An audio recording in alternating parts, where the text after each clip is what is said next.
It is Sunday, June 18th, 2017. Wrestleview Live, number 15.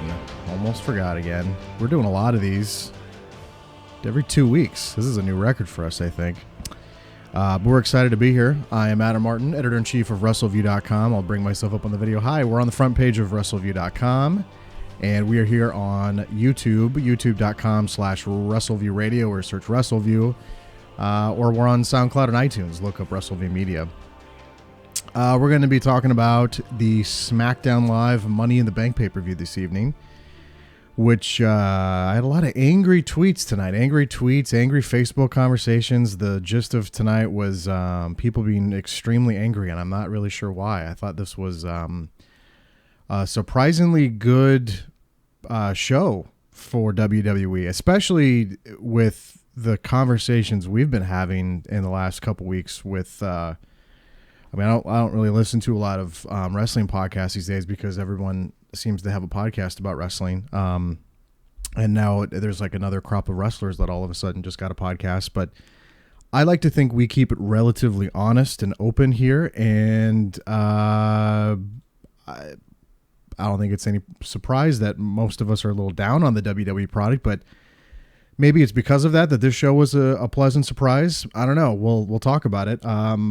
Joined tonight by Doug Lackey as always. But like I said, Doug, we try to keep this as conversational as possible. But I think we've both been pretty honest with the audience that listens to us that, it's not been great. But when you get a show like this tonight, I mean, you got to be a little happy about it, I would think, or at least be a little relieved that you weren't watching a 3-hour episode of Raw or something.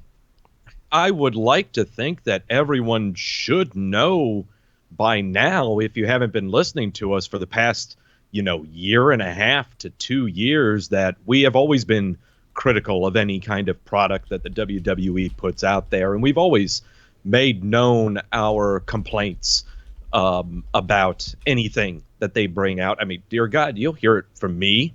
But I guess here was my thing going into this Money in the Bank pay-per-view. Just like with every other pay-per-view for the past 3 that we've had in, I think, the past 8 weeks that we've got, and we got another one in 2 weeks. Wow. But the past 3 pay-per-views that we've gone into, we have tried to psych each other up of, okay, we're going to talk about this. We're going to be watching this. Please do something. Make this exciting. Could, for the love of God, help us out. Throw us a bone here. The last pay-per-view they had, not so good in Extreme Rules. Yeah, it was all right. Not bad by any, incredibly mediocre. Okay. When I was going into this Money in the Bank pay-per-view, I was already negative. I was going, I cannot think of, whenever we hear the words Money in the Bank match, there's always so much speculation.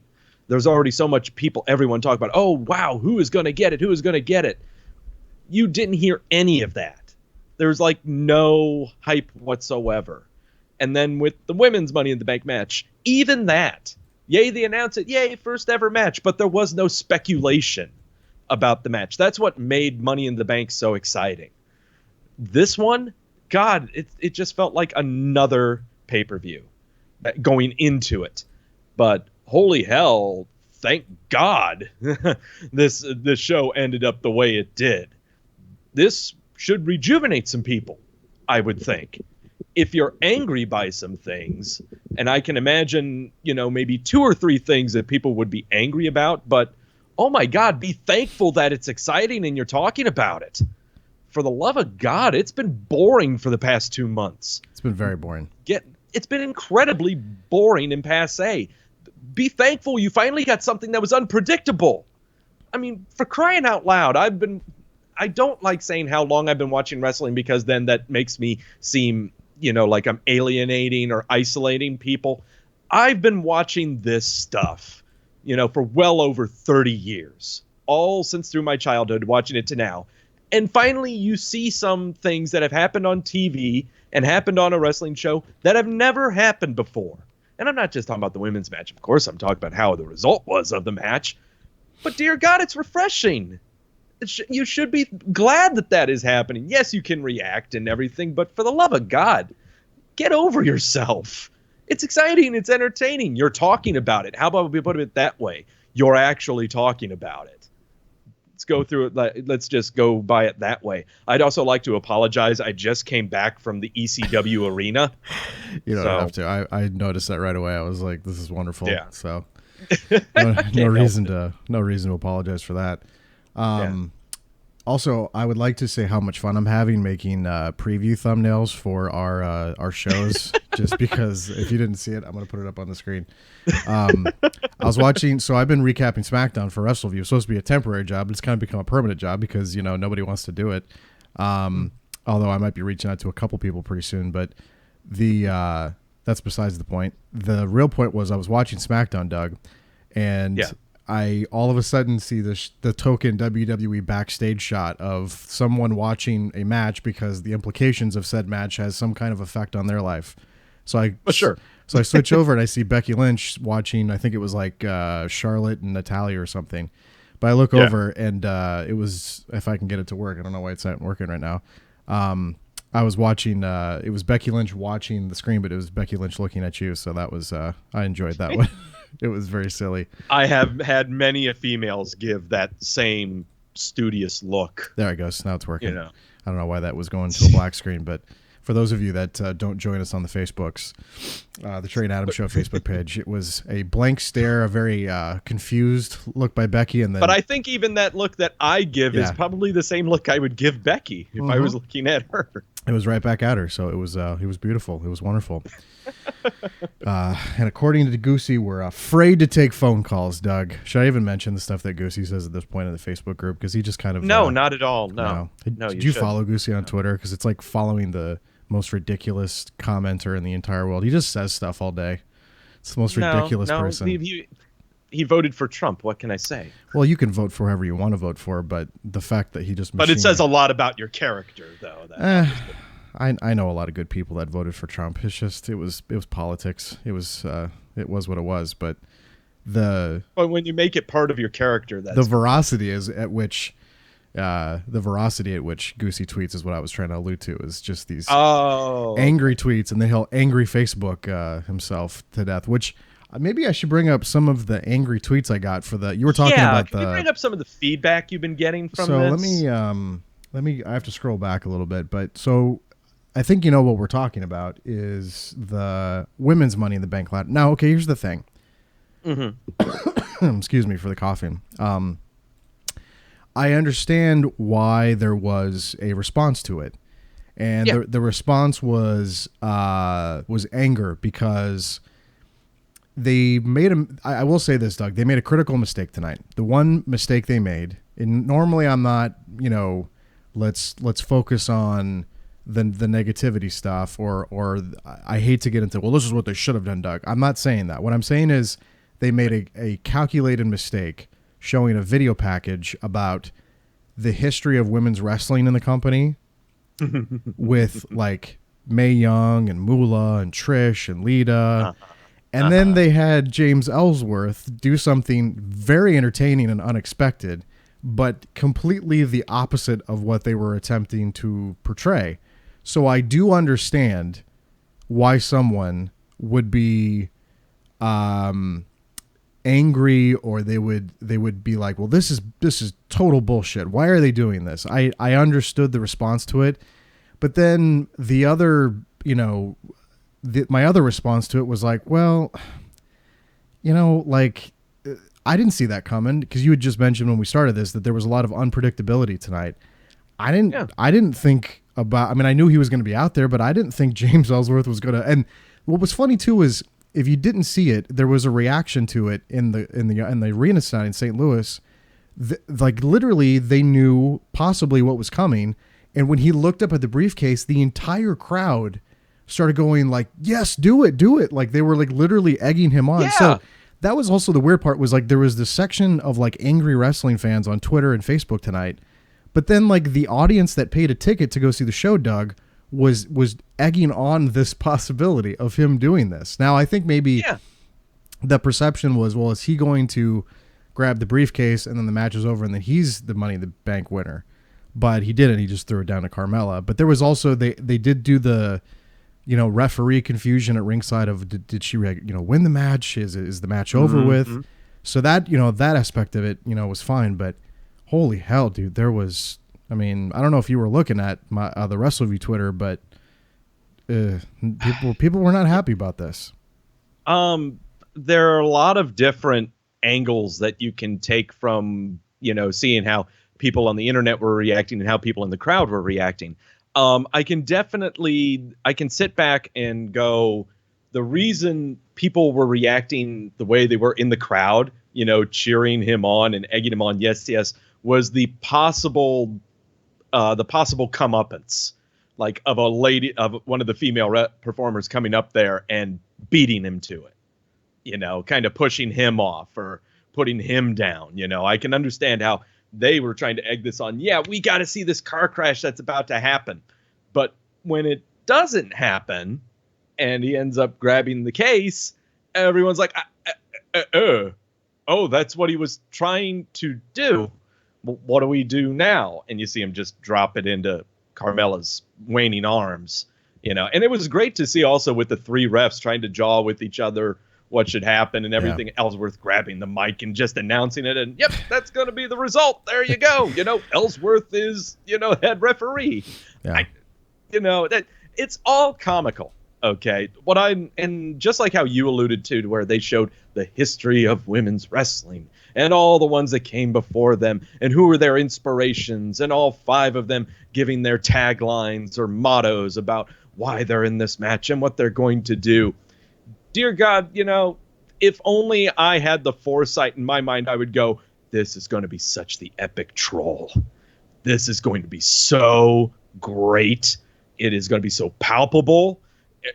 I mean, the anger is going to be so thick. There's going to be no boot that'll be able to stay on your foot from wading through this anger. And by God, it happened, And again, I said it before. None of us predicted this. No, we didn't anticipate for this to happen. We've been watching wrestling for God knows how long. It is refreshing for something unpredictable to happen. Mm-hmm. Okay, that's number 1. All right. Number 2, I can understand everyone's anger that, a woman didn't get the briefcase. Well, would you expect any less? I mean, let's be honest here.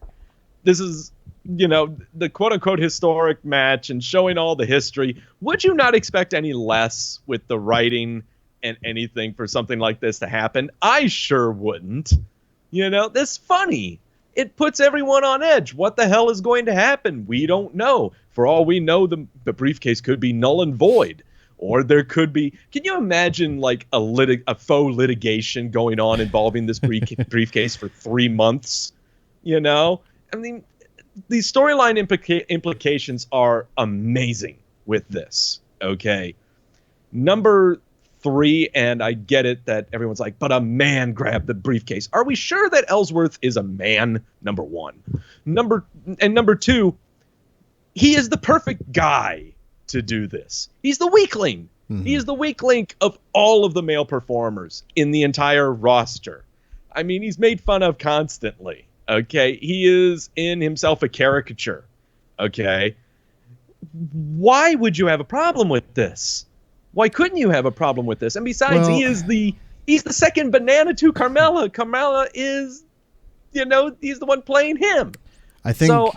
I don't get it. I really don't get the anger. Well, I think people weren't ready for comedy. I think they were, which again, I said this to, I'll bring up some of the tweets, but yeah, I also said, I think sometimes people forget they're watching an entertainment show sometimes. It's a television show. Yeah, it's a TV show. Come on. It's, people love to, it's wrestling. So, and I also issued a reply that I said, I just don't really like to watch wrestling like that anymore. If you like to watch wrestling like that, then I don't know what to tell you. You need to find something that's like that. Well, I don't know if they need to find something else. I just don't. Well, I'm not saying find something else. I mean, find something that's like that. I'm not telling them to abandon the WWE. Oh, okay. I thought that's what you meant. I'm just telling them, if there is something specific that you are looking for and the WWE is not providing it, but you do like some aspects of the WWE, like they have some performers you like watching and stuff, not telling you to stop watching. I'm just telling you, well, then find the avenue that has what you're looking for. And remember that what you're looking for is with that commodity, and you're not going to get it from the WWE. Stop wishing for something to happen that is not going to happen. Doesn't it suck that you don't get what you want all the time? Well, I don't really know. And what was the outcome that people wanted? Like Charlotte to get the briefcase, or Becky Lynch? Just a female to get it. Well, I mean, a female did get the briefcase. I mean, it just was James Ellsworth handing it to be the one to physically unhook grab it. I think people wanted that. This is the first, kind of like the stuff we got in October with Sasha and Charlotte. They wanted that. And again, I do have to say this. I understand what you're saying, but I do think the WWE really set themselves up tonight for this criticism. I mean, you can't have segments on SmackDown where Shane McMahon's revealing a special briefcase. It wasn't bedazzled as you were hoping. You were hoping it was a purse. I wanted a purse. I wanted a purse. You wanted a purse really bad, but you can't dedicate television time, and you can't have these like big epoch promos by Shane talking about, let's make some history, Doug. Let's do something new. Let's do something we've never done before. And then show, Trish and Lita and, Beth Phoenix and all these girls holding the old women's title, and then say, whoops. From an entertainment aspect, this being an entertainment company, yes.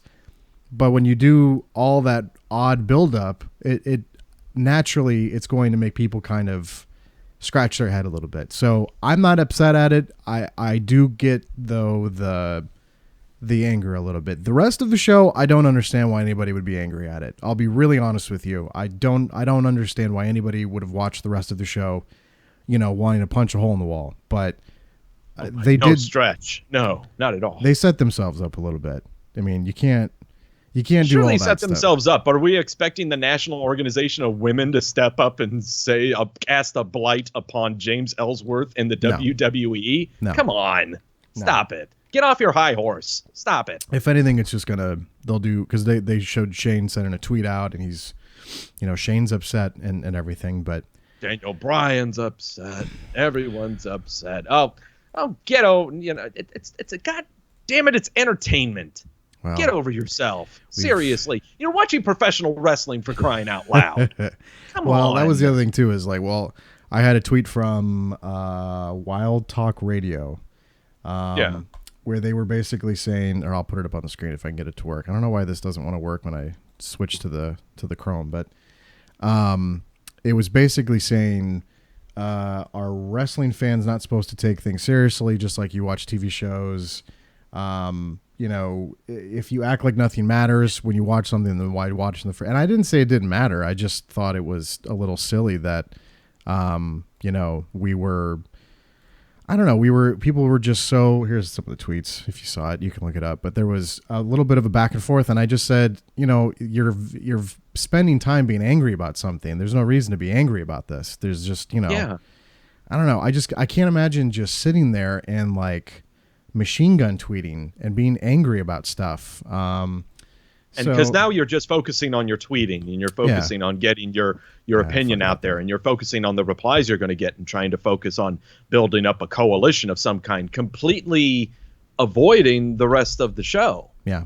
I mean, there were some people that were fury tweeting and, going on Facebook and everything and showing their just complete disdain, when they probably missed the next two matches, which were fantastic matches. Yeah, let's talk about that. I'm going to stop trying to show stuff on the screen. I don't know why it's not working. I want to talk about the next match, because usually we don't follow a pattern here, but holy shit, was the Usos and New Day good. And it was for a reason that I never thought I would say to you on a podcast, and that was... Oh, I know what I'm going to hear. Go ahead. Near falls. And it's that is the one thing we have been the most critical about the WWE in recent years, of too many near falls, of just too many finisher kickouts, just too many. But for the first time, they created this scenario where it was like, okay, now the match is done. Oh wait, okay, now the match is done. Oh wait, Doug Biggie just at the big ending, it's done. And every time you thought the match was done, they would just, one of the Usos would pull a heel and rip somebody out of the ring, or one of the New Day would come flying in the ring and break up a pinfall. And the execution of the Usos just finally saying, we're out of here. This is F this. Yeah, screw this. Who cares? I'm out of here. We'll take the count out loss. We'll take the belts. Screw this. I thought that was incredibly well executed tonight. And again, never thought I would come on a podcast with you and say, wow, Doug, those near falls were awesome. But they were. I can't like sit here and lie and be an asshole. I mean, they were good, and it's strange to say that. They were believable. They were believable. Very, very believable. It's crazy. Well, no, you are allowed to say that, because all the times that we complain about finisher kickouts and near falls and everything, there's always seemed to be in singles matches. Okay. Or it happens to be in the, car crash matches, but don't involve, someone else causing the kick out or whatnot. In tag matches with it happening, it depends on the execution of it. And by God, this is how you do it. Okay. It is just blind tag after blind tag. Stuff happens, midnight hour happens. Nope. Usos there to save the day. It happens. And it was just done so brilliantly. And I think it also works when you have the two opposing forces going against each other and you have the New Day. You have Big E and Kofi that just between the two of them, that's between the two. You could say they have like 3 finishers. And then with the two of them combined as a tag team have another one. They've got like 4 finishers that they've won matches from. The Usos maybe have 1 or 2. One of them is a submission and the other one is a splash from the top rope. It pays when you have these two forces and all of the finishers coming from one side. Mm-hmm. That just seem, completely complex. There's no way in hell they can kick out of them without extra help. The person who's getting done to, they ain't kicking out. Someone better help them out of it. Whereas on the other side, they are just scrappy. They're just going to come at you with everything that they can, and it's going to be stuff that's out of nowhere. And it's going to be through the blind tags. It's going to be through the double teams. It's going to be through heel stuff. Comes from that side. That's how you can make finisher kickouts work, is when you have these two opposing forces. It can't be both the same.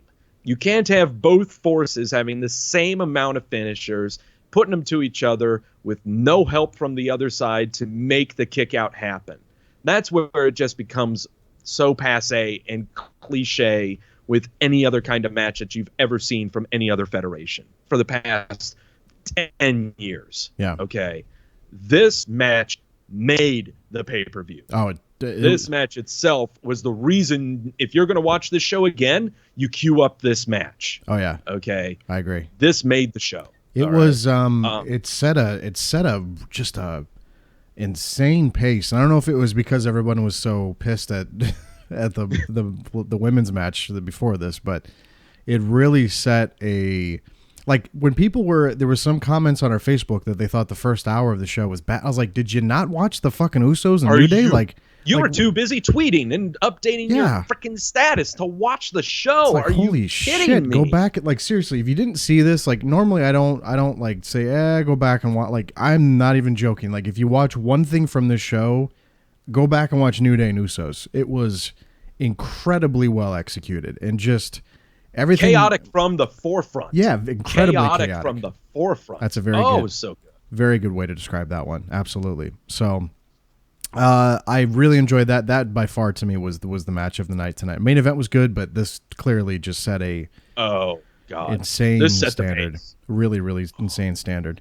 I'm trying to, I usually I jump on the stuff I like first and then go backwards, but I liked a lot of stuff on the show tonight, Doug. I'll be honest with you. Same here. I mean, I'm glad we've got a show now where I can find no complaints. Yeah, which is I really have no complaints about this show. This is I can't remember the last time I've watched a WWE show and from front to back, it's like you get a CD and you pop it in and you can listen to it from front to back or back to front, whatever. Whatever. Whatever. And like every single song you hear. Yeah. That's what this show was. The entire show was great. Okay. I will easily watch this show 5 months from now and still enjoy it. That's your barometer. You always tell me that when you go back and watch a show. Yeah, go back and if you're just sitting there and you're going through, you're like a match is about to come up on another pay-per-view you're about to watch, it's coming up soon, or you watch a match on Raw and you're like, oh yeah, they were in This match, when was that? You go on the Magic Internet box and figure out when it was. Oh, they had a pay-per-view match. Oh, I kind of remember that. Nah, it's okay. But then when you see, damn, New Day, man, they're always so boring. But wait, they had that Usos match. Click. Yeah. Stuff like that, So. I loved Naomi. I'll talk about some of the stuff she did tonight, but I more so loved Lana screaming whenever Naomi would do something to her. So if you didn't see, essentially this was Lana's first televised in-ring debut. Yes, I understand, dorks. She's been wrestling NXT in Florida. I understand. Don't tweet me and tell me, oh, God damn it, she's been having matches in Boca Bleach, Florida, and goddamn Gainesville. I understand that NXT tours Florida. I understand Lana's been down there working on her in-ring stuff, so shut up. Because I know I always get those tweets. I hate that. Shut up. Sure. I'm talking where everyone will see it, where people will actively get to see her wrestle for the first time. And I was a little surprised. I kind of thought she was going to suck, Doug. I'll be honest. I thought she was going to suck. And between her, screaming whenever Naomi would like slap around and throw kicks to then when she would then get put in like a headlock and tossed around and still kind of scream. I thought she was good tonight. Obviously there's room for improvement. She's not going to be a Charlotte in the ring anytime soon. So there's going to be, it's a work in progress, but for someone that's been a, sidekick to Rusev's presentation for the last 3 years now. It's kind of, it's about that time we start, getting something else out of her. Granted, she's still good with promos. She's still great with Rusev, but I have no problem with her being the crazy girl who screams, who thinks she deserves a title shot when she doesn't. Thought that was really, really well executed tonight. She has by far the best facial expressions of any female performer on this roster or has been on this roster for the past 3 years. She has that down. Okay. Yeah, it's great that she screams all the time. And by God, who am I to complain about a woman screaming? Yeah, we all love hearing a woman scream. But with her, God, she's the near falls and just the look of pure disappointment, frustration on her face. It's there. You believe it. She is frustrated and she's pounding on the mat and everything. She's swishing her hair back and forth. God, the beginning of the match where she's just dancing and prancing and Naomi goes after her. Oh God, that's fantastic. Are you kidding me? And the whole time, and I'm sitting there watching the match, and before the match, I'm sitting here going, I really want to believe this is not, please don't tell me this is supposed to be Eva Marie 2.0. Yeah. But what I mean by that is not like, Eva Marie's a horrible wrestler. Oh my God, she's horrible. No, I'm talking about the character. Mm-hmm. The Lana character is what Eva Marie was supposed to be. Please don't tell me that, this was the plan. Okay. No way in hell could Eva Marie, and I'm not talking about the physics. I'm not talking about lifting people or timing kicks right or doing the near falls or anything like that. I'm just talking about emoting. Mm-hmm. Okay. Lana has got this down. Okay. No problems whatsoever. She's just a great act. That's all it is, what are you supposed to take from it, from this match? What are you supposed to take from it? She's pretty entertaining. Okay, she's really entertaining. Don't expect her to be a Charlotte. No. Don't expect her to be, and don't expect her to be on those levels by any stretch of the imagination. Expect yourself to be really entertained by her matches. Is she going to win a lot? Who the cares? Yeah. This match just showcased, in my opinion, how not only Lana is by far the best character actor of the entire female roster right now, period. And next to Naomi, who let's also be kind of honest, might be the best babyface female performer this company has had in a long time. I talked about her back when we did a whole, keep or fire segment on our roster. I think it was like about 4 or 5 years ago. And Naomi's name came up. And at the time, she was just a dancer for, Brodus Clay. For Brodus Clay. Yeah. And I was the only one of you and Hunter that go, no, I'm keeping her. Yeah, she has a look. She has something that no one else has. I didn't see it at the time because all I saw was her dancing, and she was talented at that. But I was like, I don't know about like her actually wrestling. And then when she started wrestling, I was like, holy shit, she's really, really good. She's very good, very talented in the ring. And the YouTube chat's pointed out the vagina sling that Lana was wearing this evening because oh boy, that was a little. Okay. It's a little revealing. Not that I'm complaining by any means, but that's a problem waiting to happen. So, but otherwise, she did pretty good tonight. I mean, there was some people going like, well, she doesn't deserve to be here. And I was like, well, duh. Like, that was the whole point of her having this match, was that they were all snickering at her on SmackDown and they didn't think she deserved to be here. And the fact that she kind of sort of gave the champion a run for her money was the story they were trying to tell. So, again, we'd like to cordially invite you to the storyline. Yeah, welcome to entertainment, everybody. Welcome to Christ. Plot points. I know, it's Dear God, come on. Me. I just sometimes. Do we need to explain what the TV show is? Do we really need to give synopses on this stuff? I think really? A lot of these people. Are we supposed to be Cliff Notes? Really? It surprises me that the same group of people that fucking love Lucha Underground and storyline progression will watch this show and just goes right over their fucking head. I'm like, what do you like? It's very selective. There's very selective ways that a lot of people watch wrestling, and they'll gush all over, Johnny Mundo and Joey Ryan and Lucha Underground, and then they'll turn on SmackDown and be like, why the fuck is Lana in the ring with a champ? It's like, just watch the show and it'll start to maybe make sense to you, or otherwise you're just dumb. Like I give up even trying to sit here and like. It's like, fuck me, man. Like, I don't understand. I don't get how that stuff just like flies over the head of people, or like they'll watch, and again, it's a lot of it is watching maybe too much New Japan Pro Wrestling where there's less entertainment, more focused on the wrestling, which is fine. I like New Japan Pro Wrestling. I have enjoyed, Doug, the stupid stuff that the Bullet Club has been doing where they do like paid NWO ads and they're making fun of people. Like, it's funny. Like, Cody Rhodes is just standing there making fun of the whole roster and how that, like how Okada couldn't, sell out a bingo hall with 1,000 people in the United States, and it took the Bullet Club to bring them to the United, like stuff like that's entertaining. But like then they'll look at SmackDown and just miss the point on just about everything. I don't get it. I don't understand.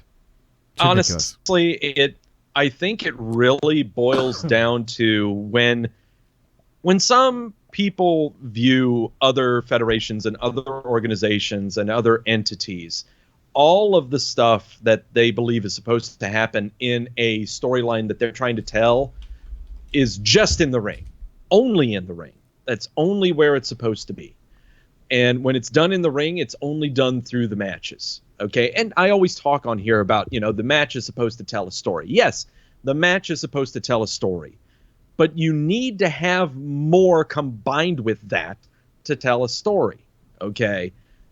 I bring this up because these people who complain about the WWE and, like, oh, Lana, she doesn't deserve to be a number one contender, blah, blah, blah. Well, that's probably because you don't have the attention span to sit there and actually listen to them talk without any action happening. You probably don't have the attention span to hear all of their segments that involve a microphone. Unless there is some kind of sexual innuendo or they bring up something that you remember from 10 years ago when you finally learned how to operate your dick. Okay? I think that's the problem. People don't have attention spans when performers on the WWE have a microphone. They tune out immediately. Okay? They change the channel or they skip over it and just want to go to a match. Or even worse, they just look at the results and don't even look at the match. That's what happens with a lot of people. And it's almost like, reading a headline and immediately commenting on the story before you even read the story. Yeah. Okay. Happens. It happens everywhere, all the time. And I think it happens with most of these jokers. They just see a headline, they comment on it without even looking at it, without even putting any cognitive thought or even comprehension into what is happening.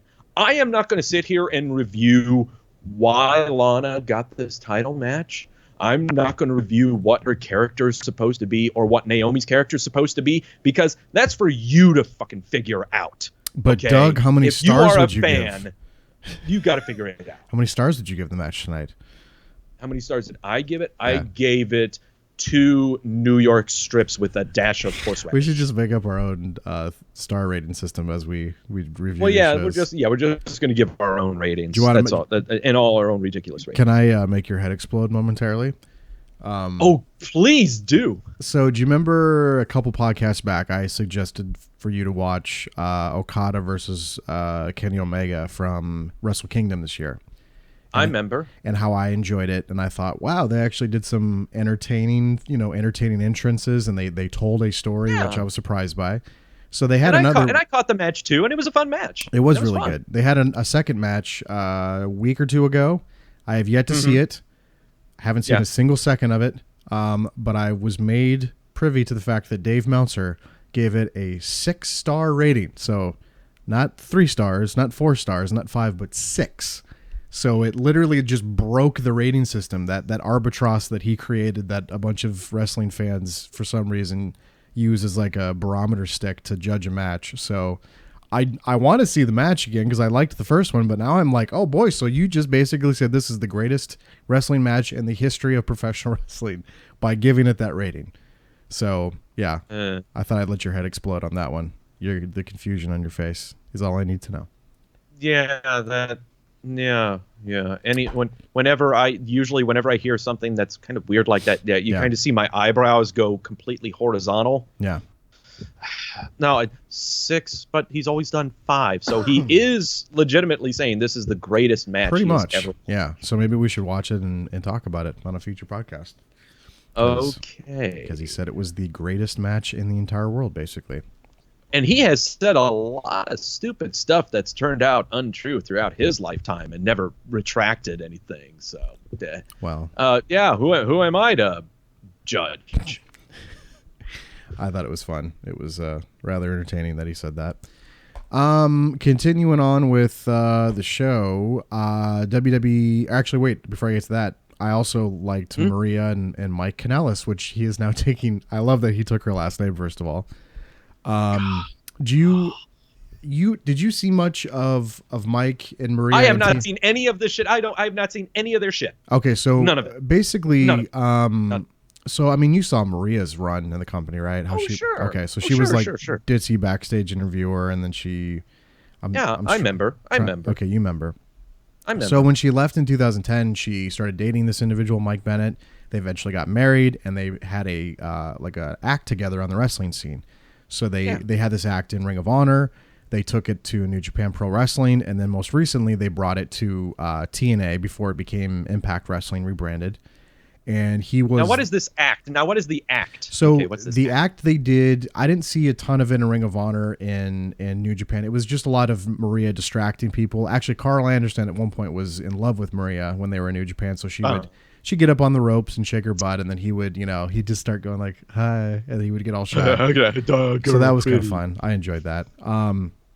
But the act they did in TNA was he was the Miracle Mike Bennett, and she would come out and cut a promo and tell everyone to, raise your hand over your head and accept, Mike Bennett as your Lord and Savior and things like that. And so they would just kind of do this kind of gimmick, but it wasn't bad by any means. And Maria was actually a lot better with her presentation, with her mic skills. But I like the twist they've put on it in WWE, where he has taken her, because they were, Mike and Maria Bennett, and now they flipped it, and now it's Maria and Mike Kanellis, which is her real name. And I loved JBL going, he took her name, and on the commentary, and they were all like really confused. I love the cheesy 80s music, first of all, Doug. I love the hearts that are on the ramp, and I love the dancing and the kissing, and just it's the holding of hands just together like this, and just the pecs, just peck little cheek. It's oh weird. My God, this is so good. It's so stupid. Oh my God, this is so good. Yeah. Oh. And at first I was thinking like people were also angry about this. Oh, they were? I didn't look. Much. I didn't look because, after the first match, I was like, all right, you guys just go ahead and, shove pine cones up your butt, go ahead. Sit over there and calm down. Yeah, just sit over there and calm down. You know, hey, put down your phones. Look, remember these two? Oh, I remember those two. Yeah, they had these acts and everything, but they aren't doing what they were doing over at the other places. So I'm going to furiously tweet about why I hate this. They aren't doing what they were supposed to be doing. This is fantastic. God, I love this. Yeah, this was good. I just don't care what belts they get. I want them on TV doing this every single week. Just being annoying. That's it. I don't even want them in the ring wrestling. I want them doing that. Yeah. Okay. It was pretty fun. That's fantastic. It was just, we didn't get a lot of it. It was like maybe a minute or two. It wasn't very long, but. No, it was about a minute. I just Mike is just like, and you found me. Yeah, so she called her. If you missed it, she called herself the first lady of. She used to call herself the first lady of any company she was in, and then she did that again. And then she said, "And while I've been gone, I went out and I found my soulmate, and his name is Mike." And I just loved it. And you found me. I love it. So I much. lost it. I completely lost it. Oh God, and the theme is great. Jamal, sorry, in the chat said that he has to download the theme. That it's a fucking awesome theme. So whoever came up with that is brilliant. So good job. I'd like to see more of it.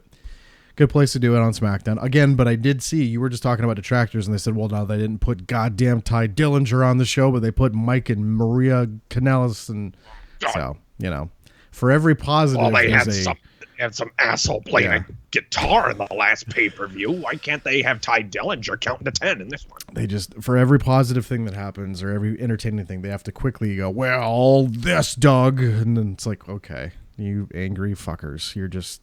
Oh, I forgot to spray pesticide up my ass to get the bugs out. That's why I gotta let them know. Sexual frustration. Run amok on the internet wrestling community.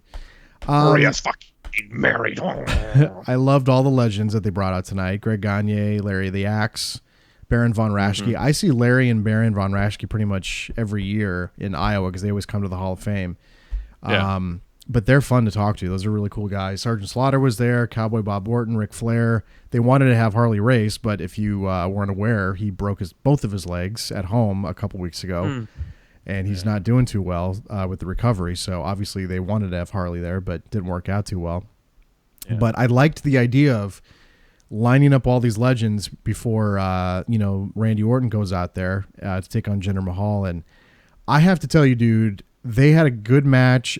And I love watching Randy Orton beat the shit out of the Singh brothers. There's just something I don't get it, and it's not even like anything that creative. It's just funny to watch this dude just like pick these guys up and just fling them around and throw them into barricades and announce tables and they flop like fish, man. Dolph Ziggler is jealous. Oh yeah, Jesus. Yeah, they do quite well. So.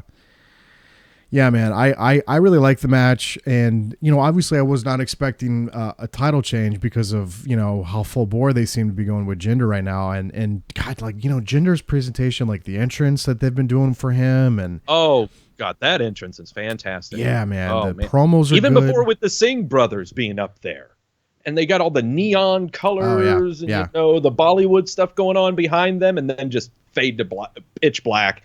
Out comes Jinder, and just that rollout on the floor. Yeah. I mean, that's just fantastic presentation. Just fantastic. It's good. It's good stuff. I enjoy it. So, excuse me. I have a little bit of a cough, so I'm trying to fight it right now. Try not to do it into the microphone. I apologize if I kill your ears.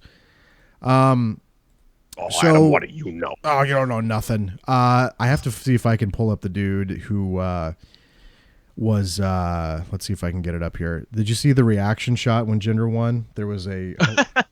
Yeah. I gotta get this dude up on the screen if I can get it to work. It's so awesome. The whole show was full of great reaction shots. It really was. It really, really was. Damn it, I can't get this to work. I don't know why this isn't working. It's really pissing me off. It's a great reaction shot. So go on the at Wrestleview Twitter. There's just this dude with like his hands on his head and and he's just like, he was just very. I'm not a mouth breather. It looked like a mouth breather. He really did. He really did. I'm not a big fan of the reaction shots that they've been trying to do in recent years. Well, not recent year, the last like 6 months maybe. They've been like ham-fisting they just look for someone in the crowd and then just like fixate and pray on that they person. give something. Yeah, because a lot of the time they don't give the reaction that they're wanting them to do. But it was just incredibly well done. Whoever is, I bitched about it on Twitter. I was like, you're doing just too many reaction shots. Like it's just stop it. It's just overdone. It's just stop it. But when it's done right, it's very, very good. And they did a good job tonight with this dude. So it's on the @Wrestleview Twitter if you missed it. But otherwise, I mean, good match. And I'm happy with Jinder as champion. It's very strange to see him as champion right now and being successful. I know a lot of people were very down on this, but I got, heavy JBL vibes, and we saw how well JBL's run turned out. So, we're still how many weeks into this? Like 6, maybe 3, 4, 5 weeks, maybe. Not even that. It's early. Yeah, we're about 5-6 weeks into this. Yeah, it's early, and very early. It's great. I mean, it's refreshing. Okay, it's really refreshing, and I don't consider this. Me, I'm a sucker for foreigner heels. Always have been. Okay, but I don't consider the Jinder Mahal foreigner heel to the level of what I loved about Rusev. Okay. He doesn't strike me as that foreigner heel of hates America. He just hates the people who hated him. I just love that about his character. And he brought it up before we came on. They do the whole talking smack thing after the pay-per-view. And he was brought on, and they're watching the reaction shots and everything from the match that they just had. And, Booker and Renee, they're asking him all these questions. He is fantastic at delivering the points of why his character is viable and why he is where he is right now. He brings up the points of, and he brought up his past history. He said, quote, "I came from 3MB and then I was released." And Booker interjects, said, "You were fired." I said, "Yeah, I was fired. Now I'm back. And in less than a year, I am the WWE champion. Who is better than me right now? Who? Who works harder than me? Who? Find them. I will go against them." Okay. I need to know who they are. Okay. He brings it up, what he came from, what he used to be. He's making that part of the character. And that's why everyone, like you and I included, we're finding this really hard to believe. But I don't know if you read it, and I know, trying to remember who posted it. I think it was CJ who posted it on the Facebook page about, he did an article with GQ. Oh, really? Not shortly after he won the title, talking about, and the whole article was really about how he came from when he was fired, what he did to try to get back into shape, and mainly more about his diet and nutrition than anything else, and what changes he had to make in himself with his diet, his nutrition, and the choices that he was making in his life. Mm-hmm. I know 4 weeks ago I said, like, man, you got to clear up the acne. Oh, he looks like he's been taking something. There's going to be chances I'm taking. Nah, I retract that. No, I buy into a rare retraction by Doug Lackey, everybody. Mark your calendars. I made a mistake. I admit mistakes. I made a mistake. I'm buying into this guy. If he gets pinged, so be it. That's a twofer, okay? But I'm buying him. I mean, he's worked really, really, really hard to get this, okay? And you can go ahead and complain as, oh, he's just got a look. Oh, he's just doing this because of India and a lot of people will be watching. Well, yes, it's for those two reasons. But the third one is, he is a character that they don't have on this roster right now. And he's pulling it off brilliantly, okay? Complain about what he's doing in the ring all you want. Seth Rollins was doing the same damn thing 3 years ago. Okay? Don't want to hear it. All right? You can call these guys J&J security. All right? That's what's happening. Okay? There's what do you think? You shouldn't be shocked by this at all. He's going to be heavily protected, and that's great. Okay? He's going to stay in this position for a while. He's going to be champion for a while. But the match itself that we saw was a fabulous match and told the same story that was told 4 weeks ago. The same thing. And by God, when you saw all the Hall of Famers and you saw Randy Orton's father at ringside, you immediately should have been thinking, yep, Randy's going to lose. Yeah. This ain't happening. Wow. Nah, this ain't happening. So how's it going to happen? Well, it happened the same way it did last time. Singh brothers interject. Randy gets greedy, beats the crap out of him. Jinder takes advantage of it and wins. There you go.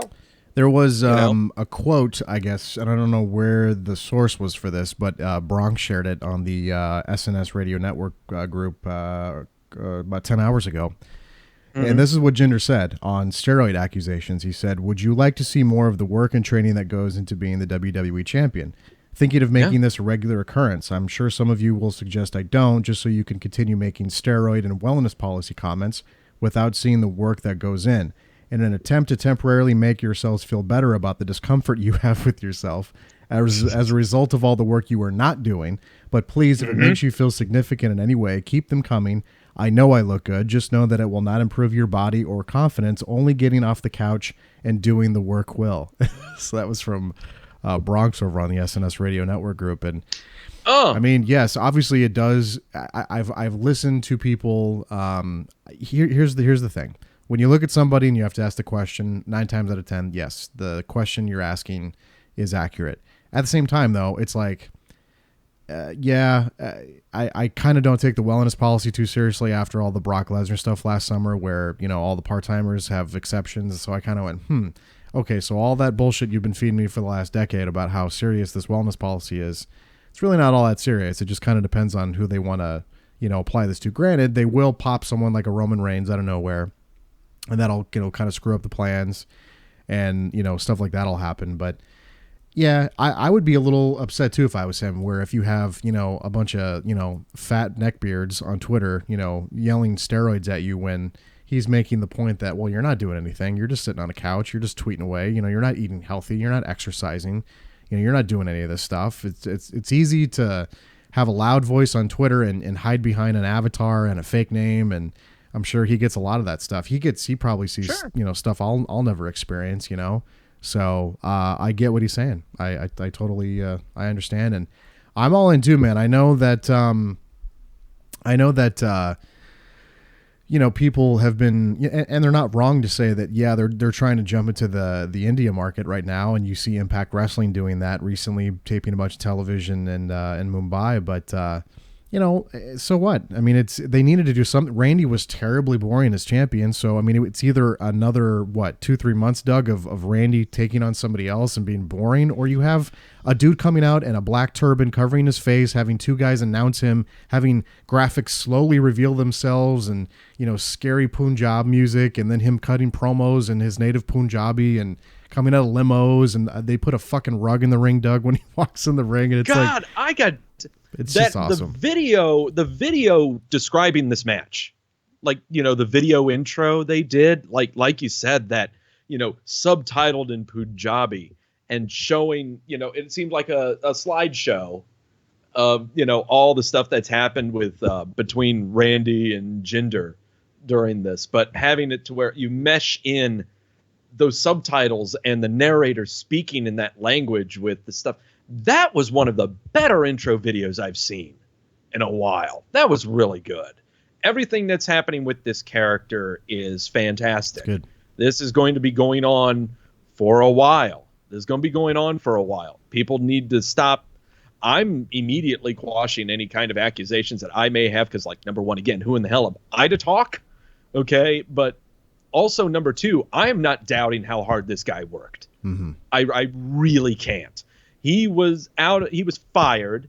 He made some life changes, and a lot of those life changes, like he cut out alcohol altogether. It's hard. Okay.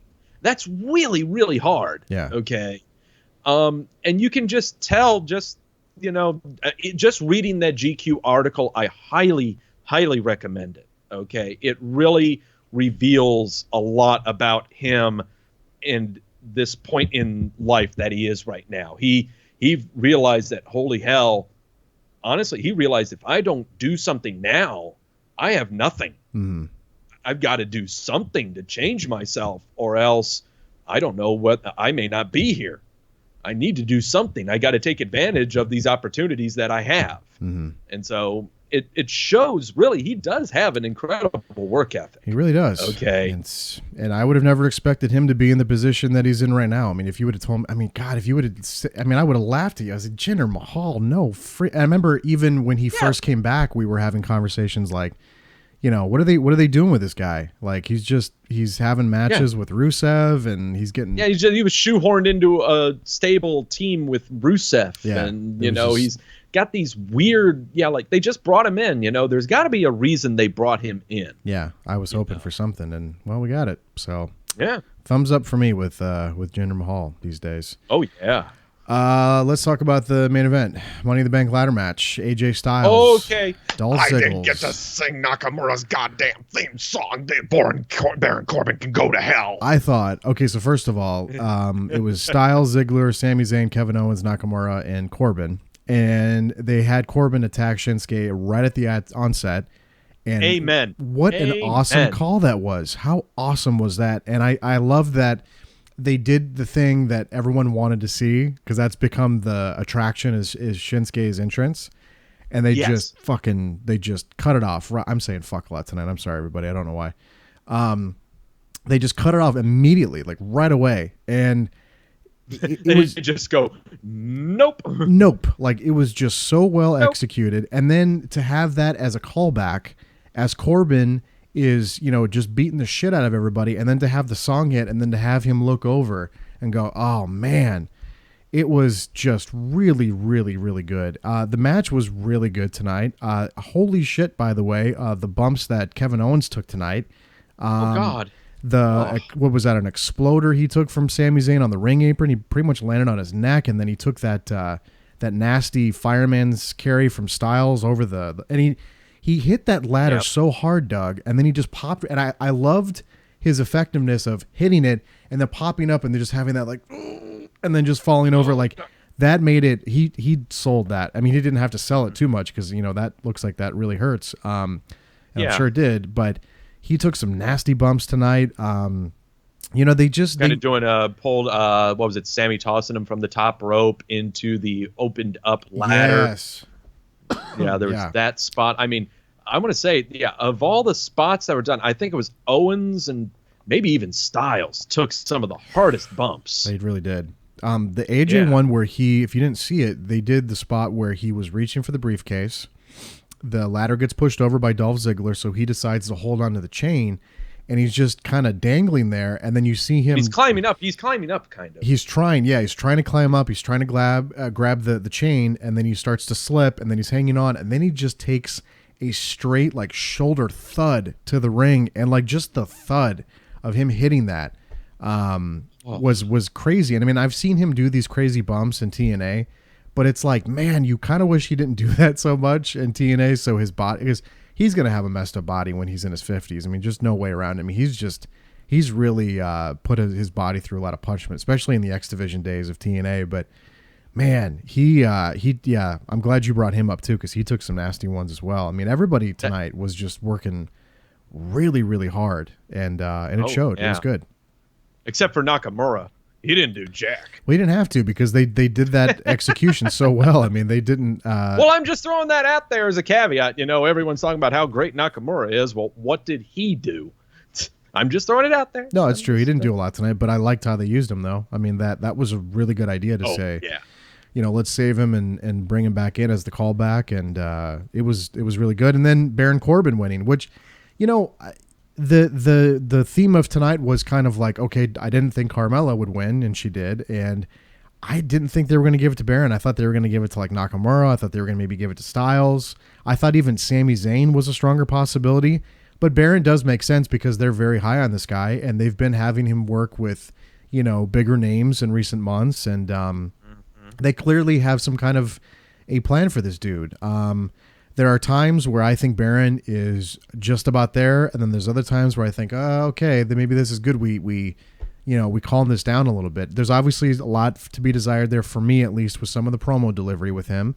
In-ring wise, I think he's pretty close to being there, but obviously it's been, you know, it's pretty quick. It's a pretty quick jump from him from going from NXT to the main roster, but I like a lot of the stuff of his presentation. I like some of the stuff he says in the promos. So obviously this isn't something they're just going to, hurry up and pull the trigger on. They're going to, really lengthen this out. But I guess not like a super, super shocking thing that he won tonight, but definitely wasn't a guy that I thought was going to win, at least as far as I was concerned. I was honestly, if I was to pick one, I was looking at Zayn. It was Sami Zayn that I was looking at winning it. Not Nakamura, not at all. That way too soon. Way too soon. Not AJ Styles. There's really no point. We're going to see him in those big matches anyway. He's going to end up with the title soon anyway. Mm-hmm. And I just don't really see any surprise of like, oh my God, AJ Styles wins the briefcase. There's no real shock in that. Ziggler, no. God, Ziggler has been, of everyone who's in this match, he is the most boring of all of them. He is like the Randy Orton of these 6. So no way in hell would I give it to him. And no, I don't give it to Owens because honestly, he's the U.S. champion right now. That's kind of a standard rule, is that if you're having a multi-man clusterfuck title match for a bigger title and your secondary champion's in it, he's not going to win it. Mm-hmm. So you kind of throw that out the window. So it was either between Corbin and Zayn. Mine was on Zayn, but there's nothing wrong with that. But with Corbin winning it, it really brings up, okay, you kind of try to think of, okay, well, who does he cash it in on? When's it going to happen? And when would it be, that real palpable, oh my God's gotcha moment? The kind of moments that we had with Randy Orton, with Dolph Ziggler, with Edge, Seth. When does that happen? Does he, do that in on AJ when he eventually wins it? Does he do that on Zayn if he happens to win it in a flash pin of some kind? Does he do it when finally Nakamura finally wins his title and he just bum rushes in and pops him? It feels very edge-ish, doesn't? That's a new word I just invented, but it does. It feels very edge-ish. Yeah. Yes. Yes. Like that's definitely but stuff can be with him as far as character-wise with him. I mean, I so love his promos where he just talks about, and because I can identify him so well, I don't give a crap about what these people have done before. I'm here now. Okay. That's what I love the most about him. Okay. It's that his intro is fabulous. Mm-hmm. I love the changes that they've made with his intro, now giving him the new graphic of like an apocalyptic city and a black curtain falling over it. I love that change that they've made with that. And he seems to jam to his own music when you see him walking down the ramp. Likes it, yeah. I kind of like that. You don't see that often when you see performers jam into their own music, but I kind of like seeing that out of him. You see him, he's going into a zone of some kind. It's not bad. No, it's not bad. You complain about his attire all you want, so whatever. So he's got weird tights, he's got weird pants, he wears a shirt to the ring. Well, he's not exactly staying, but if you've seen him without a shirt, I highly recommend him that he continue to wear the shirt. You thought Kofi's pecs look weird? You haven't seen his. Okay. I mean, he's kind of oddly shaped and everything, but because, again, no one else on the roster is shaped like him. So take advantage of that. He's an anomaly, just like how Sheamus is incredibly white. You take advantage of that, okay? He's a circus freak of a guy. You take advantage of that, okay? Promo delivery can be tweaked a little bit, but the thing is, again, that's what makes him him, making him the William Shatner of the roster, where he has those odd pauses. Well, what's weird is like I'll hear him cut a promo, Doug, and then okay, for instance, last Tuesday he tagged Sami Zayn backstage and joined commentary for the main event.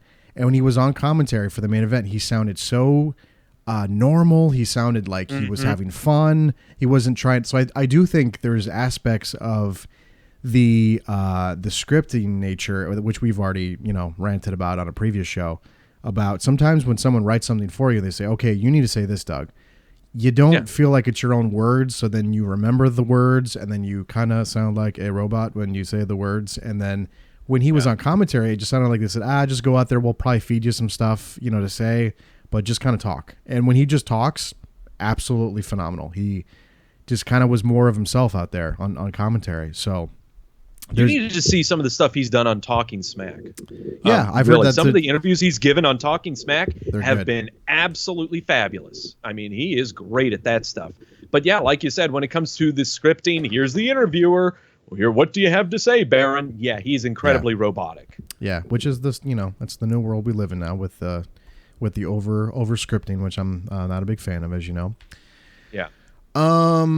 So we'll do some. This is the portion of the podcast where we toss out some hot takes. We have as if we didn't have a lot of hot takes already. Jeez. Well, we pretty much went through the whole show where we normally we have like spurts of stuff we like and don't like. Yeah. And this show, I liked a lot of stuff. We didn't talk about Breezango and the Ascension. I don't know if you. I love the Ascension. I love the Ascension. I know you've always really liked those guys. I just don't get it. I love the music. I love the old school, monster tag team feel of it all, even though they really aren't. I love the new look of the face paint. I mean, I don't care if they lose all the time. They're just a really cool act. I kind of like them, And God, do I bang my head to their theme music. Man, that's some good stuff right there. So you're a big fan of the Ascension. I thought they just kind of do stuff. There was the Shane McMahon thing where he tweeted that he was that was not what he envisioned for the first ever women's Money in the Bank match. It's like, well, it's kind of hard to come back from that, though. It's like, again, they set themselves up tonight with the history and the promos, and then they do that with James Ellsworth. It's like, well, then, okay. So what are you going to do on SmackDown to change that?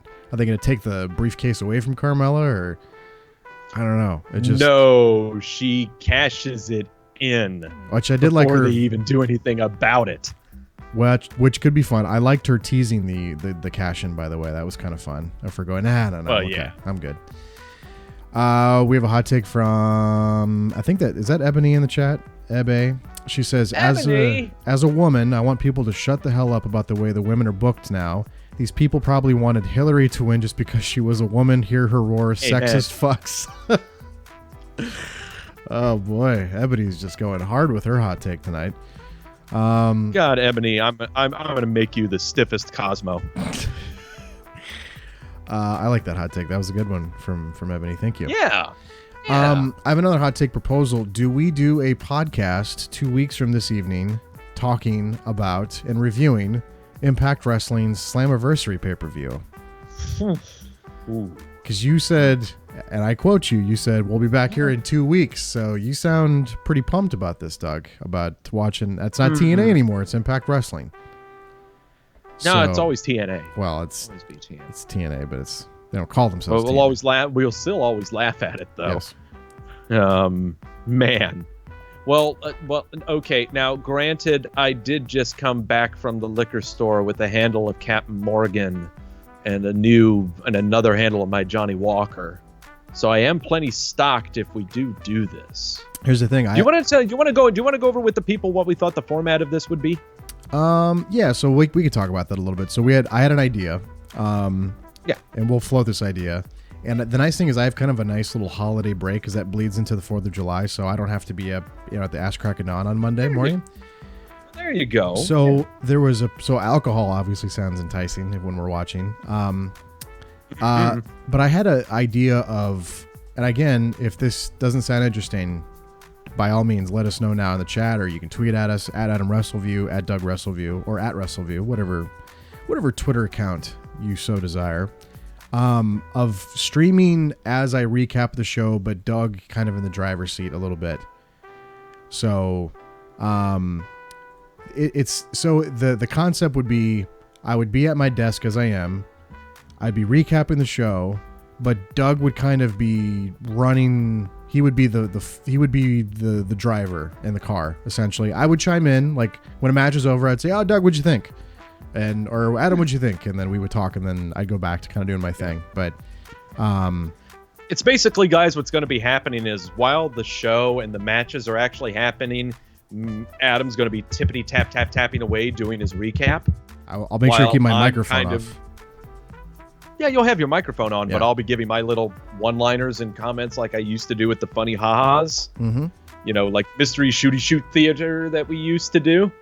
So that's kind of what we're looking at. And then at the end of every match, I'll bring Adam on and we'll talk about what happened. But I don't think you want to use the metaphor or the analogy of me behind the driver's wheel. If I just bought a handle of Captain Morgan, I don't know if you really want to do that. You would essentially be doing a majority of the talking because, as you know, I'm going to be busy recapping for Wrestleview.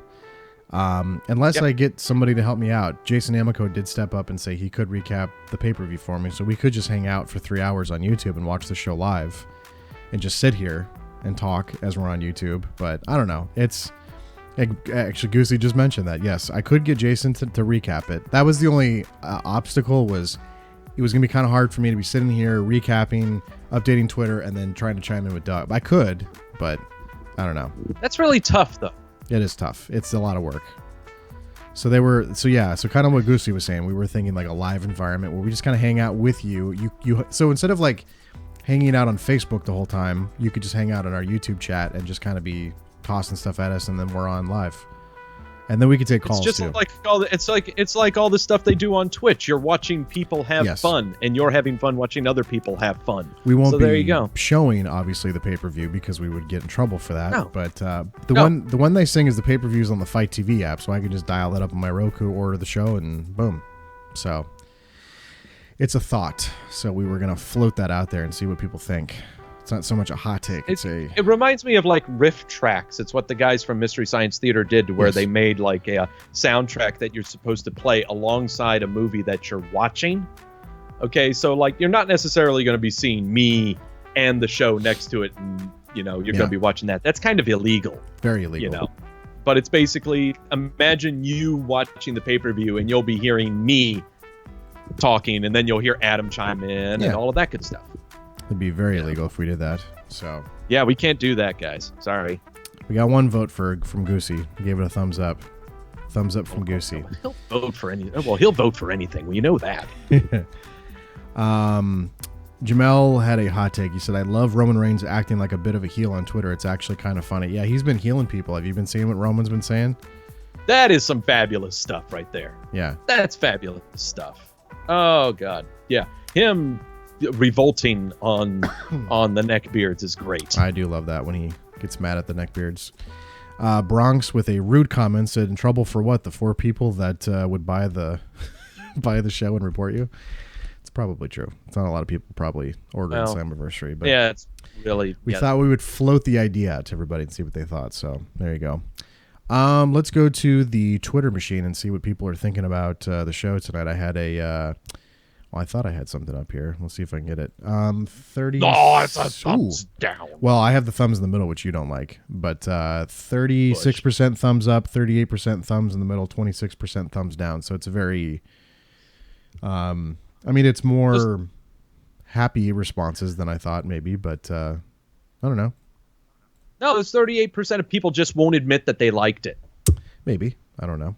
That's the thing. I seriously hate thumbs in the middle or push. I know you don't like it, but that's like everyone saying like, oh, I'm unaffiliated. Oh, you are too affiliated. Tell me what you believe in and I'll tell you what you are. Come on. Is that like when I tell people I'm an independent and I don't vote based on party lines? Is that what you're saying?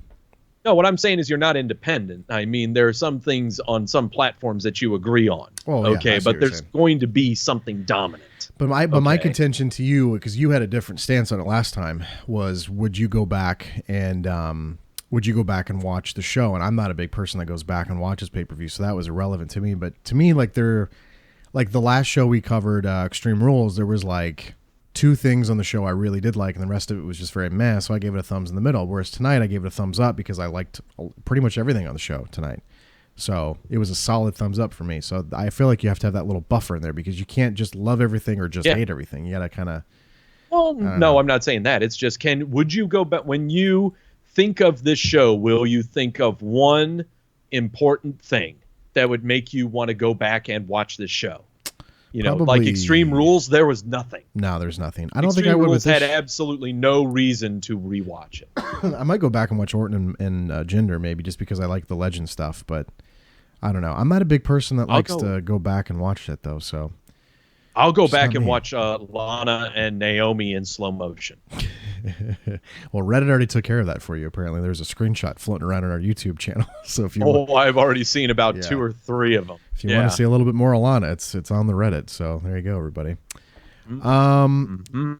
So that is it for us this evening, sir. I don't know if you had anything else you wanted to do. Normally we try to come up with some additional topics, but goddamn, the show was pretty good tonight. So we just kind of had a lot to talk about. So it was a rare we podcast. Get to talk about Great Balls of Fire. Yeah, that's in 4 weeks.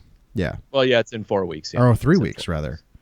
3. Oh, yeah, it's the 9th. So 2 weeks from tonight. Oh, my head hurts. I know. So that is the one thing is after Slammiversary, the next Sunday will be Great Balls of Fire. So so if you really, really want to do a TNA show, we can. But I don't know. It's WWE's flaming penis logo. Yeah, they have 2 versions of the logo. They have the penis logo, and then they have the other one that's on the website. But yeah.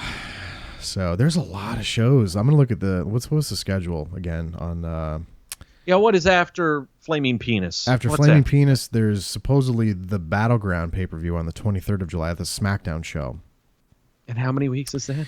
That is 2 weeks after one. So after the 9th, it would be 2 weeks after. Yeah. So it's every 2 weeks, man. There's pumping shit out. Bam, bam, bam, bam, bam. Actually, let's look at the full WWE pay-per-view schedule in 2017. Yeah, let's just brace ourselves for this. So, hopefully we're just doing Wrestleview Radio all over again. Pretty much. It's happening. Oh. So after Battleground, there's supposedly a rumored Raw pay-per-view on the August 6th. There's then there's SummerSlam on the 20th of August. Then a SmackDown pay-per-view on the 10th of September. No Mercy Raw on the 24th of September. 2 more pay-per-views in October. One's a SmackDown show that's to be determined, and then Hell in a Cell on the 22nd. Survivor Series in November, and then TLC in December. So there's a lot of shows. God. There's a lot of fucking shows, man. So yeah, maybe we need to be selective then. Maybe we don't need to be here for Slammiversary if we have that many shows coming up. But yeah, good. Let's do a poll, Doug. You tell us what you want to do. But I'm thumbs in the middle. Your thumbs in the middle for the Slammiversaries. Thumbs in the middle. Thumbs in the middles. I like it. All right, everybody, we're going to get the hell out of here. Hope you enjoyed Money in the Bank. Stop being angry. Hug someone. Maybe have sex with somebody if you can. Get all that sexual frustration out of your body when you watch wrestling. Just because you're angry that Ellsworth grabbed a briefcase is not going to get you laid any quicker. I know. There's some angry wrestling fans this evening. I don't know what it was. Like, usually I'm used to, like as soon as Ellsworth dropped the briefcase, I'm like, oh, that's going to make people mad. But I didn't realize the anger was going to just build and build and build throughout that first hour and a half, man. There was just angry fucking people. You didn't anticipate to build so much that they missed the actual good match. Yeah, I think they were distracted by that finish that they ignored the Usos and New Day, and they just I don't know. You missed the vagina sling. What were you people thinking? Yeah. There was some good stuff in there in that first hour. So just because Ellsworth dropped a briefcase for Carmella doesn't mean the rest of the show was bad, everybody. I think that's the one thing that people feel like they have to do. It's like if there's one thing on the show that really upsets them, therefore rest of show sucks. And just what wrestling fans do, I guess. I don't know why. Well, it's what always happens in every pay-per-view. If you hated how the main event ended, then the whole thing sucked. Oh, yeah. I remember we used to talk about that when they would do like a DQ finish or something, or a no contest. And DQ finish immediately pay-per-views. What was the pay-per-view where Big Show did that, where Big Show walked out and choke slammed everybody, and then there was this giant uproar on the internet of I paid fucking $50 to, and then and this was pre-network, so I don't remember what show it was, but I can't remember, but I remember that. Everyone was incredibly pissed off on that one. Stinks. Oh. People are mad. People are angry people. Angry wrestling fans, Douglas. Yeah. All right. Any parting shots, sir, before we get out of here? Are we going to be here next week? I'm going to try to find another Hawaiian shirt to wear. And a straw hat, please. Well, yeah, I need to get my straw hat, or maybe I just grow my hair really long and black and have my mother sitting next to me for the wrestling show. You could do that, or you could do the other. Remember the other ECW guy that had the long black hair, the circle sunglasses, and the leather vest? Yeah. You could do that guy. You could just do ECW guys. I remember those people. No, I just need the straw hat. And I've got this down. Yeah, then you're all good to go. All right. Yep. We'll do a poll on the Facebook if people want to hang out for Slammiversary. So we'll do it. We'll ask. Yeah. We'll further elaborate. Tonight was just kind of a buffer. We just wanted to see what people were thinking. So Yeah, it was just a lob in the air, it's a Hail see Mary. what people think, and then we'll come back with a hard fastball for you. There you go. We'll let you know. We'll keep you posted. Yeah. All right, Douglas. You can follow him on the Twitters at Doug Wrestleview. You can follow me on the Twitters at Adam Wrestleview. Of course, you can follow Wrestleview at Wrestleview. Subscribe to us on YouTube, youtube.com/Wrestleview Radio, or look up Wrestleview. Audio versions of this podcast are on iTunes and SoundCloud. Look up Wrestleview Media. I had someone ask me if we can get on Spotify. I assume I can. I will try because a lot of people are using Spotify these days. I've had people ask about other platforms, but pretty much, we provide an option to download the MP3 through SoundCloud. So if you want to just do that, you can do that, or you can subscribe with an RSS feed of any kind. But there's a multitude of different ways to do that. So if we got on Spotify, would we pop up on someone's Taylor Swift playlist or something? Or Potentially, how does yeah. that happen? And she's now on Spotify, Doug. Fun fact. Very well. There you go. There was a little bit of a beef there with the streaming rights and all that stuff. So I don't know. I'll have to look into it. I said probably. I don't know, but we'll look into it for you. So there you go.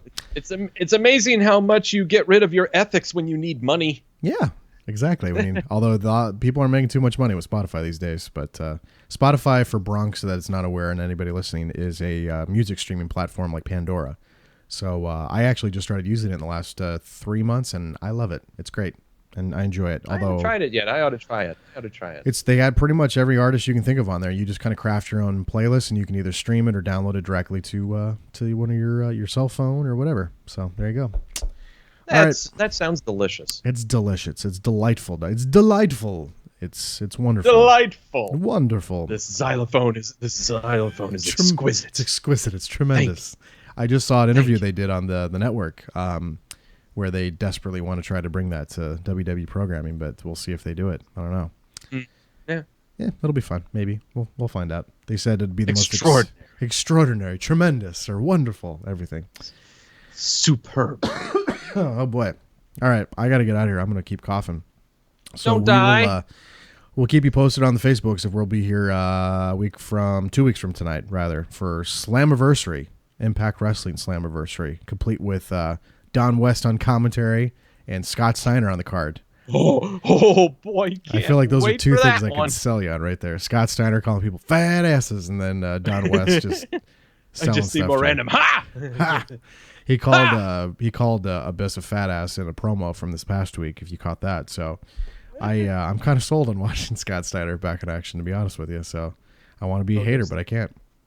Pogo stick. Pogo stick too. That was one of the best things ever. Yes, and Robert Flores, Goosey as well. All right, we're gonna get out of here. We will talk to you soon. Sign up for the Trey and Adam Show Facebook page if you can. Wrestleview Media on SoundCloud and iTunes, and of course, subscribe to us on the YouTubes, youtube.com/Wrestleview Radio, or just look up Wrestleview. You'll find it either way. All right, we'll talk to you later, guys. Say bye, Doug. Oh, flaming penis. Thank you, Doug. All right, bye, everybody.